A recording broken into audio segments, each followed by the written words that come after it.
Assalamualaikum warahmatullahi wabarakatuh. Apa kabar adik-adik? Kali ini kita akan membahas materi pada tema 3, subtema 1, pembelajaran ketiga. Kita mulai ya. Kalian sudah tahu bukan bahwa keberadaan tumbuhan sangatlah penting bagi kehidupan. Selain penghasil oksigen, tumbuhan juga adalah sumber bahan makanan. Untuk bisa merawat dan memanfaatkan tumbuhan dengan maksimal, kita harus mengetahui bagian-bagian dari tumbuhan. Mari kita mengenal bagian-bagian tumbuhan. Tumbuhan mempunyai beberapa bagian, yaitu akar, batang, daun, bunga, buah, dan biji. Akar adalah bagian tumbuhan yang umumnya berada di dalam tanah. Untuk beberapa jenis tumbuhan, akar juga terdapat di atas tanah, bahkan menggantung.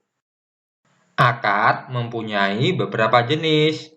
Ada dua jenis akar, yaitu akar serabut dan akar tunggang. Kita bahas dulu tentang akar serabut.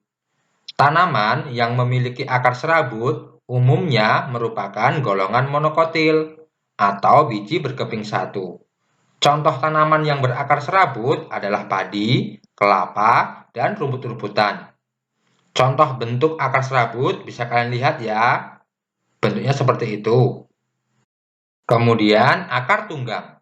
Tanaman yang memiliki akar tunggang umumnya merupakan golongan dikotil atau biji berkeping dua.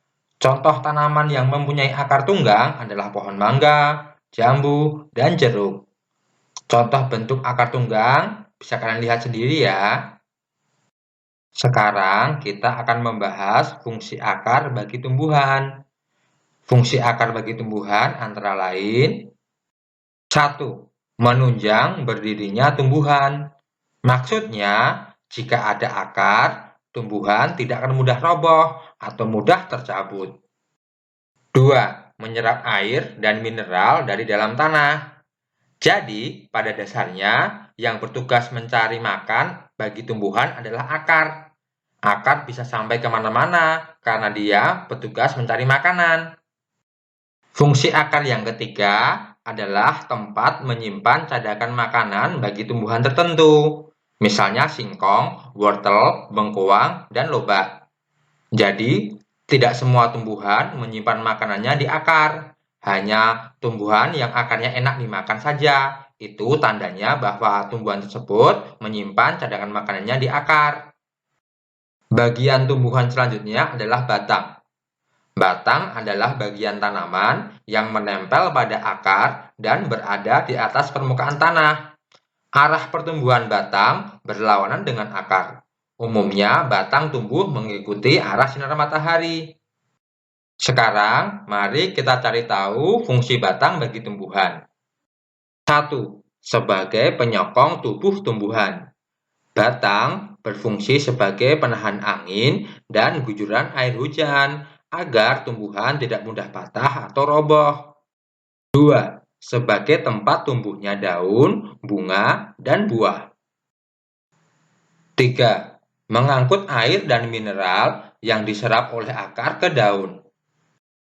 4. Menyebarkan makanan dari daun ke semua bagian tumbuhan. Jadi, pada dasarnya, batang itu seperti jalan raya. Fungsi batang yang kelima adalah sebagai tempat menyimpan cadangan makanan. Untuk beberapa jenis tanaman tertentu, misalnya tebu dan sagu. Jadi, tidak semuanya ya tumbuhan itu menyimpan makanannya di batang. Hanya tebu dan sagu. Gampang sekali membedakannya. Jika batangnya bisa dimakan, berarti tumbuhan tersebut menyimpan cadangan makanannya di batang. Bagian tumbuhan selanjutnya adalah daun. Fungsi daun bagi tumbuhan yang pertama sebagai tempat membuat makanan atau tempat terjadinya proses fotosintesis. Jadi daun itu seperti dapur bagi tumbuhan. Yang kedua, daun sebagai tempat penguapan air dan sebagai alat pernafasan pada tumbuhan. Kalau manusia bernafas dengan hidung, maka tumbuhan bernafas dengan daun. Daun juga mempunyai beberapa jenis. Mari kita cari tahu jenis-jenis daun. Daun menyirip. Kenapa kok dikatakan menyirip? Karena lihat, tulang daun yang ada di tengah-tengahnya itu bentuknya seperti tulang-tulang ikan ya. Nah, ikan kan punya sirip, jadi dikatakan menyirip. Nah, contoh daun yang menyirip adalah daun mangga, daun rambutan, dan masih banyak lagi.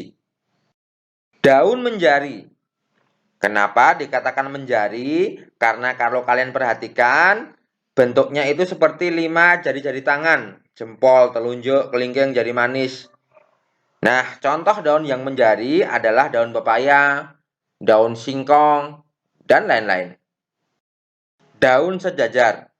Dikatakan sejajar karena tulang daunnya yang ada di tengah-tengah itu cuma satu, lurus. Contoh daun yang sejajar adalah daun jagung, daun pisang, dan lain-lain. Daun melengkung. Kalau kalian perhatikan pada gambar, tulang daunnya yang ada di tengah-tengah daun itu melengkung-melengkung ya. Nah, contoh daun yang melengkung adalah daun sirih. Bagian tumbuhan selanjutnya adalah bunga. Bunga merupakan bagian tumbuhan yang berfungsi sebagai tempat penyerbukan atau alat perkembangbiakan. Jadi, seandainya tidak ada bunga, maka tumbuhan tidak bisa berbuah. Buah. Buah merupakan bagian tumbuhan yang berfungsi melindungi biji dan sebagai cadangan makanan. Contohnya buah mangga dan buah apel. Buah terdiri atas daging buah dan biji. Bagian yang kita makan biasanya daging buahnya ya. Bagian tumbuhan yang terakhir adalah biji. Jika biji ditanam, akan tumbuh menjadi tumbuhan baru. Biji ada yang bergeping satu atau monokotil dan bergeping dua atau dikotil. Untuk menjaga kelestarian lingkungan, maka tumbuhan sebagai sumber daya alam hayati perlu dijaga keberadaannya. Menanam tumbuhan dan merawatnya adalah salah satu upaya kita untuk menjaga kelestarian lingkungan. Sekarang coba kalian berlatih untuk merawat tanaman. Pilihlah satu macam biji yang bisa kamu tanam. Tomat boleh, kacang hijau boleh, cabai atau lainnya. Siapkan tanah dalam pot kecil, kaleng bekas atau lainnya. Kemudian masukkan biji di tanah dalam pot kira-kira 3 cm. Siram secukupnya. Kemudian simpan tumbuhanmu di depan kelas atau di rumah. Siramlah tumbuhanmu dan rawatlah setiap hari. Itu tadi semua materi yang ada pada pertemuan kali ini. Semoga ilmu yang kakak bagi dapat bermanfaat bagi kalian semuanya. Terima kasih. Sampai jumpa lagi. Wassalamualaikum warahmatullahi wabarakatuh.